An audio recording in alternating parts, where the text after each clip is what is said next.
Es-tu déjà en colère? Es-tu déjà réveillé? Parce que tu es en train d'être remplacé sous tes yeux. Et en même temps, tes propres politiciens te font douter de la réalité.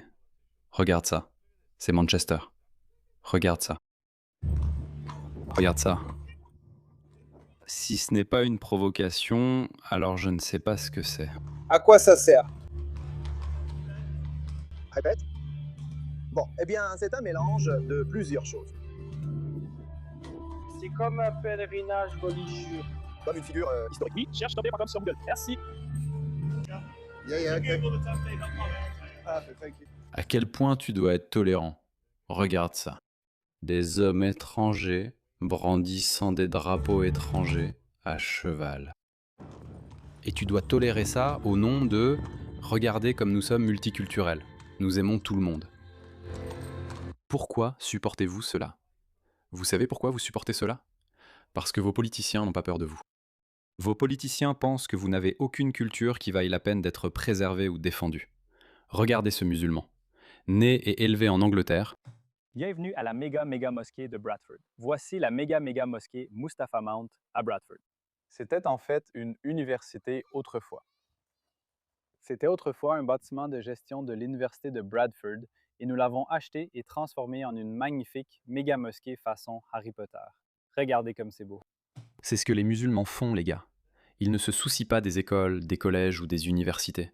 Ils se soucient de l'islam et des mosquées. L'islam est une idéologie politique violente et il lui faut une base d'opération centrale. Et les mosquées s'avèrent être cela. Merci Steve pour le bâtiment, je t'en suis reconnaissant. Regarde ce superbe bâtiment historique, mon Dieu. Je ne suis même pas chrétien. Ça me brise le cœur de voir ça. Nous avons maintenant la méga mosquée par excellence. Alhamdulillah. Regarde comme c'est magnifique. C'est même pas un étranger, tu vois? C'est la preuve que le multiculturalisme échoue. Regarde comment il s'habille. Il parle avec un accent anglais, mais ne se soucie pas de l'Angleterre ou de la Grande-Bretagne. Il reste fidèle à la culture et à la religion de ses ancêtres. Observe son habillement. Magnifique méga mosquée. Magnifique, masha'Allah. Allah regarde la joie sur son visage. Inch'Allah, nous achèterons beaucoup d'autres bâtiments pour les transformer en méga mosquées comme celle-ci. Alhamdulillah. C'est comme un cancer qui ne cesse de se propager. Partout en Occident, vraiment, partout en Occident. Ici, c'est l'Australie, c'est Brisbane. Bon les gars, je viens d'arriver à Brisbane. Regardez ça, ça va être le Brisbane. Les gars, je viens d'arriver à Brisbane, regardez, ce sera le centre islamique de Brisbane. C'est un terrain de 10 acres qui a été donné en waqf par un homme d'ici, un waqf. Ils vont construire ici 30 waqf, Ça veut dire qu'ils en font don. résidences pour retraités. Ce sera aussi une mosquée et un funérarium. C'est impressionnant. Voilà tous les gars. Et c'est ici qu'ils vont se rassembler, décider comment ils vont prendre le contrôle, comment ils vont répandre l'islam, comment ils vont établir la charia. Comment? Pourquoi permettons-nous cela? Ouais, regardez ça. C'est quoi cet espace bientôt disponible? Tu dois avoir peur, tu dois être en colère. Je suis un ancien musulman, je connais cette religion, je connais cette idéologie, je connais cette culture. Ils ne sont pas tes amis. J'ai même pas besoin de te le dire. Ils te le disent jour après jour, devant la caméra, devant le monde entier. Avant, ils pesaient leurs mots, tu vois. Avant, ils pesaient leurs mots. Ils faisaient attention. Mais ensuite, les ex-musulmans, puis nous sommes arrivés. Et nous avons commencé à vous dire non, non, non, non, ils mentent. C'est de la taquilla. C'est de la taquilla. Et maintenant, ils ont compris, d'accord, le secret a été vanté, alors autant dire la vérité. Qui s'en soucie? Parce que les politiciens occidentaux s'en fichent. Ils ont été exposés par des ex-musulmans et d'autres personnes qui connaissent bien l'islam. Ils vous le disent, mais pour une raison quelconque, on s'en sort quand même. Regardez ça. Regardez ça. Ils vous disent ouvertement ce qu'ils vont faire. Le politicien est autorisé, oui. De faire des compromis sur certains points. Pas autorisé, pas autorisé. Pas autorisé. D'accord, pardonne-le. Moi pardonner. Non. Non. Le politicien, je te le dis, le politicien que je connais provoque bien plus de gens que l'affaire Sevati. Le politicien, dans certaines circonstances, doit. Oui. Je vous le dis, il doit mentir. Les politiciens musulmans, dans certaines circonstances, doivent mentir pour faire avancer la cause de l'islam. Ils doivent mentir. Donc tous ces politiciens musulmans, si tu regardes en profondeur, oui, ce type, c'est le maire de Dearborn. Évidemment, tu sais, c'est le maire de New York. Et qui peut oublier cette femme somalienne corrompue, Ilhan Omar? Ils mentent tous. Ils sont tous parfaitement. Leurs chefs spirituels leur disent qu'il est acceptable de mentir pour faire avancer la cause d'Allah. C'est parfaitement normal. Avez-vous déjà vu un politicien qui ne ment pas? Non, c'est bien ce que je veux dire. Je vous le dis, donc je n'arrive pas à y croire. En fait, nous sommes d'accord, mais pour des raisons différentes. Donc, chef, en fait, nous sommes totalement d'accord, mais aussi totalement en désaccord. Je dis qu'un politicien doit mentir. Donc, s'il ment, Mentir est normal. Ils n'en ont même pas besoin. Regardez. C'est ce qu'ils vous répètent jour après jour. Mais laissez-moi, désolé, je dois. Pendant qu'on parle de l'importance des mosquées en Occident, écoutez ceci. C'est un petit groupe qui a du rap ou quelque chose comme ça. Ce que je ferais, c'est simplement les appeler et les écarter ici. Donc tu ne donnes pas dans la mosquée. Si vous avez des armes ou quelque chose comme ça, ce que je ferais, c'est que je les jetterais dans la mosquée. Ces musulmans sont sortis avec des armes à la main. C'était lors des émeutes de Southport. D'où viennent leurs armes? Elles étaient dans ces mosquées, et maintenant ils bâtissent de grandes méga-mosquées. Pourquoi autorisons-nous cela? C'est de la trahison. C'est de la trahison. Je suis désolé, c'est de la trahison. Nos politiciens corrompus permettent cela à grande échelle. Ils le permettent.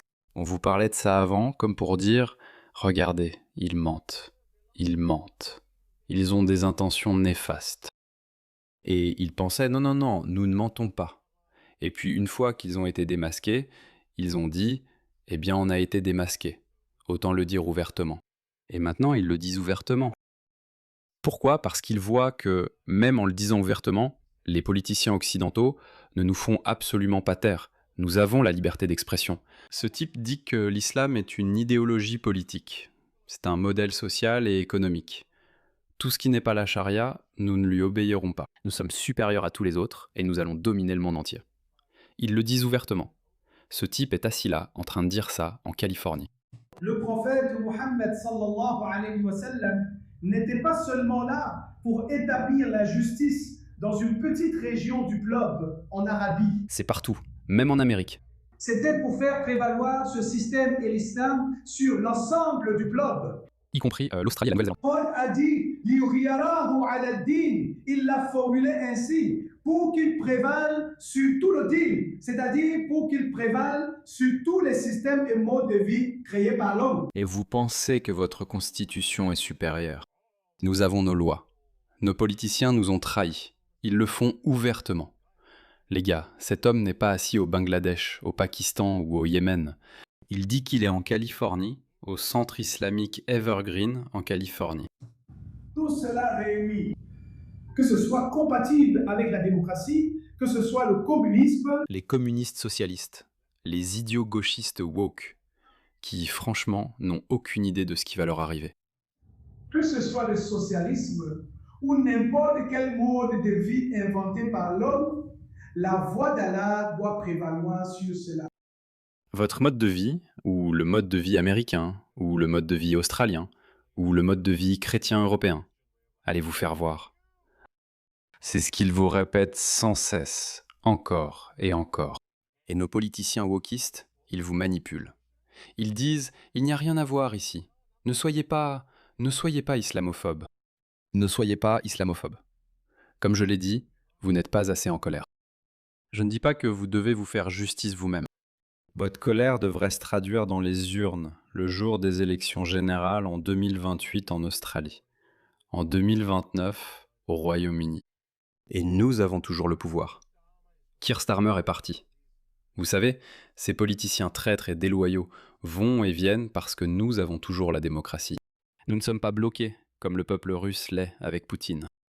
Vous savez, nous avons encore un certain contrôle.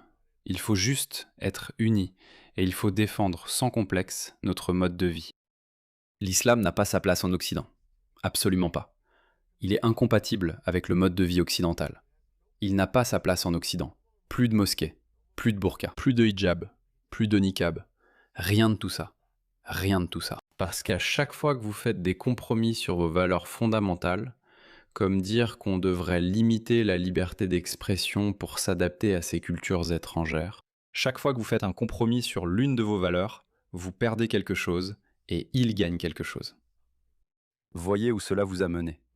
Au Royaume-Uni, plus de gens sont arrêtés pour des posts sur les réseaux sociaux qu'en Russie ou en Chine. Savez-vous pourquoi la Chine n'arrête pas beaucoup de gens pour des publications sur les réseaux sociaux ? Car c'est encore une société homogène. Je ne suis pas fan du modèle chinois, mais c'est encore une société homogène. Ils ont encore des valeurs partagées, des valeurs communes. Quand vous faites venir des personnes de culture antithétique, vous n'avez plus de valeurs communes. On vous a manipulé pour accepter ces femmes qui mettent des sacs poubelles sur elles. Et on vous a dit que vous deviez l'accepter. Vous l'avez accepté longtemps. Regardez où cela vous a mené. Aujourd'hui, si vous dites quelque chose, vous êtes arrêté au Royaume-Uni. Cela arrive déjà, et bientôt en Australie. C'est maintenant le moment d'être plus rigoureux dans votre condamnation de l'islam. Dites « je n'aime pas l'islam ». Parce qu'ils sont organisés. Ils savent ce qu'ils font. Regardez, c'est arrivé hier. 3 voyous du Moyen-Orient armés de machettes, poignardent et tailladent un garçon australien de 15 ans au cou, au dos, aux bras et aux mains. Cela se passe partout. Comme je l'ai dit, ces gens sont organisés et savent ce qu'ils font. Écoutez ce type. Nous sommes maintenant à environ 1 million de musulmans, mais dans 5 ou 10 ans, nous serons à environ 2 millions. Nous devons instaurer dès maintenant les institutions pour bâtir ce pouvoir politique. Ils doivent mettre en place des institutions pour construire le pouvoir politique. Ils ont fait cela au Royaume-Uni. Des villes entières sont passées sous contrôle musulman. Travaillistes ou écologistes, il est désormais impossible d'être élu. Ces sièges, parce que les travaillistes, ces politiciens corrompus, ils n'ont en tête que le prochain cycle électoral. Ils ne pensent qu'à ça. Ils ne se soucient que de ça. Alors ils vont s'aplatir et se soumettre. Ils vont se mettre à genoux. Ils vont lécher toutes les bottes qu'il faut, juste pour pouvoir gagner le prochain mandat. Savez-vous ce qui se passe ? En Australie, nous l'avons encore vu, nous ne pouvons pas prétendre ignorer. Nous avons vu ce qui arrive. Ces musulmans ont voté pour le parti travailliste et ont continué à voter pour la gauche. Mais jusqu'à ce qu'ils atteignent une masse critique, ils ont présenté leurs propres candidats, comme Ayoub Khan, Mohammad Iqbal et Adnan Hussein. Et toutes ces personnes au Royaume-Uni. Et une fois qu'ils se présentent, une fois qu'ils sont élus, oubliez les gays pour Gaza, la gauche, le féminisme et toutes ces conneries. Ils avancent les discours, les arguments et les valeurs islamistes les plus forts, les plus puissants. Ce type que je viens de vous faire écouter a dit « Nous devons construire des institutions pour tirer parti de ce pouvoir politique ». C'est ce pouvoir politique qu'ils vont construire. Oubliez votre politique économique ou votre politique éducative, oubliez tout ça. Ce ne sera que Gaza. Nous n'acceptons pas cela. En fait, j'ai oublié de faire une vidéo à ce sujet. À Kamba, il y a un conseiller courageux qui continue de rejeter les demandes des musulmans de diffuser l'Allahu Akbar, le hurlement persan de Allahu Akbar qu'ils appellent l'appel à la prière. Elle continue de le rejeter. Elle continue de le rejeter. Et il dépose une pétition très agressive. Je vais voir si je peux la trouver. Regardez.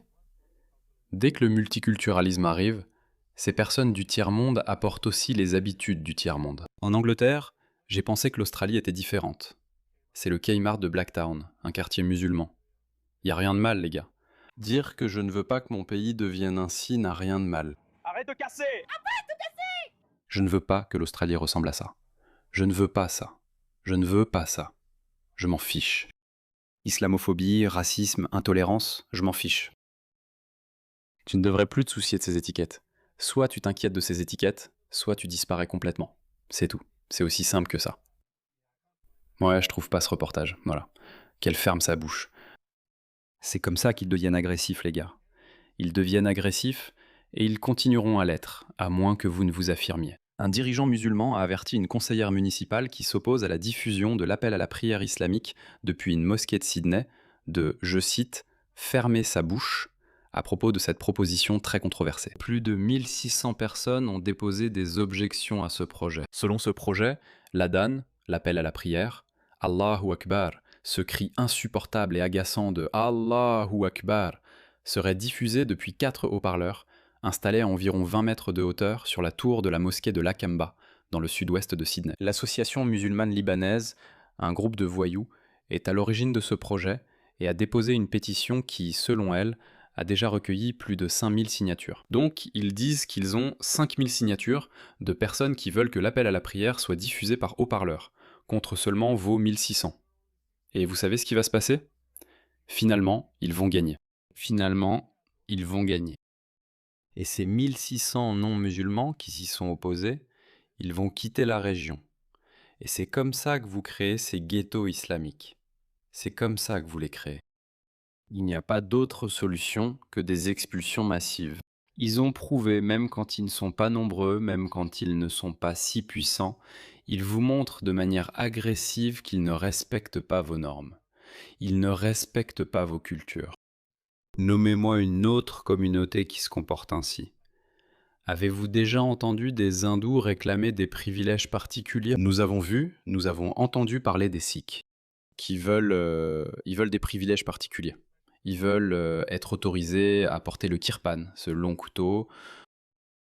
Nous ne les avons entendus que parler. Je dis qu'il faut aussi leur retirer cela.